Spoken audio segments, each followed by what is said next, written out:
सन्मान्य महापौर महोदय, सर्व सर्व सन्मान्य सदस्य, आयुक्त साहेब, प्रेक्षागृहातील प्रेक्षक आणि पत्रकार बंधू, मॅडम, हा जो आज विषय आलेला आहे त्याला अनुसरूनच मला शिंदे साहेबांशी एक प्रश्न विचारायचा आहे की तुम्हाला माहिती आहे की NRI कॉम्प्लेक्स फेज 1चा हा जो मॅटर आहे बरेच अनेक वर्ष चाललेला आहे.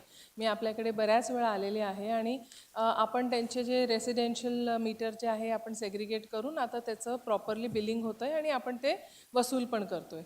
आता ही ॲम्नेस्टी स्कीममध्ये जे सिडकोनी आपल्याला पैसे द्यायचे आहेत ते काहीतरी 19 कोटीच्या वर आहेत. तुम्ही ते कसे वसूल करणार आहात हे मला तुम्हाला विचारायचं आहे, कारण ते पैसे ते देत पण नाही आहे. ते तुमचे जे तुम्ही त्यांना पत्र लिहिताय ते त्याला एक्नॉलेज पण करत नाही आहे सिडको. आणि ती जी तुमची मला वाटतं आता हे 44 crores जे आउटस्टँडिंग आहे त्याच्यामध्ये ती अमाऊंट असणार किती नाही आहे ना. मग तुम्ही विचार करा की 44 तुमचं बेसिक आउटस्टँडिंग आहे, त्याच्यामध्ये हे 19 कोटी तर सिडकोचेच आहेत. मग तुम्ही ते आउटस्टँडिंग जे आहे ते आता आपण कसं वसूल करायचं हे मला वाटतं हे महासभेने आता ह्याच्यावर विचार करणं गरजेचं आहे. कारण सिडको आपल्या पत्र व्यवहाराला कुठल्याही उत्तर देत नाही. सिडको कुठल्याही मीटिंगला, आता लोक अदालतमध्ये पण ही केस गेलेली, सिडकोची माणसं तिथे कधीच आली नाही रेप्रेझेंटेशन करायला.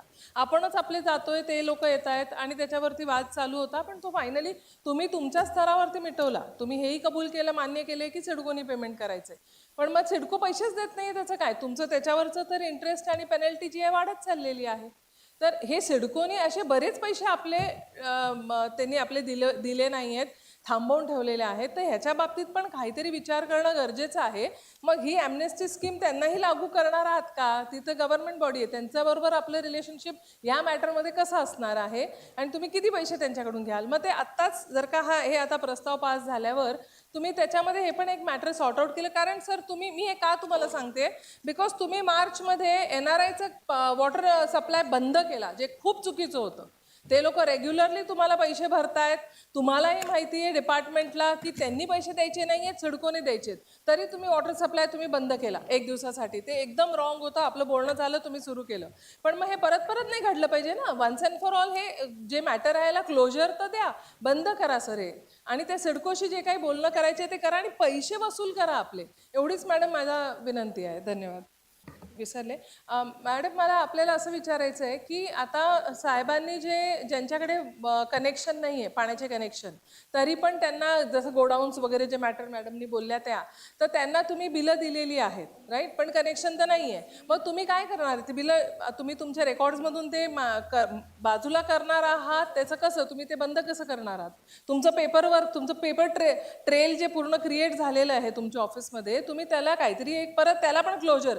बेसिकली मला काय वाटतंय सर, कुठल्याही मॅटरमध्ये क्लोजर येत नाहीये, ते चालूच आहे वर्षानुवर्ष. आता ही ॲम्नेस्टी स्कीम आलेली आहे, ते सगळी जुनी बिलं तिला रद्द करा, बंद करा, त्यांचं काहीतरी एक पत्र काढून तुम्ही त्याचं फायनल सोल्युशन करा, असं मला आपल्याला विनंती आहे. महापौर महोदया, सर्व सन्मान्य सदस्य, हा जो प्रस्ताव आहे त्याला मी अशी सूचना करते की सिडकोकडून जी थकबाकी आहे त्याच्यावरचं जे DPC किंवा पेनल्टी आहे ते आपण ॲम्नेस्टी स्कीममध्ये न घेता सिडकोची थकबाकी जी आहे ती तशी त्यांच्याकडून वसूल करायची विथ पेनल्टी आणि बाकी जे आपले रेसिडेन्शियल आणि आपले इकडचे टॅक्स पेयर्स आहेत त्यांच्यासाठीच ही स्कीम लागू झाली पाहिजे.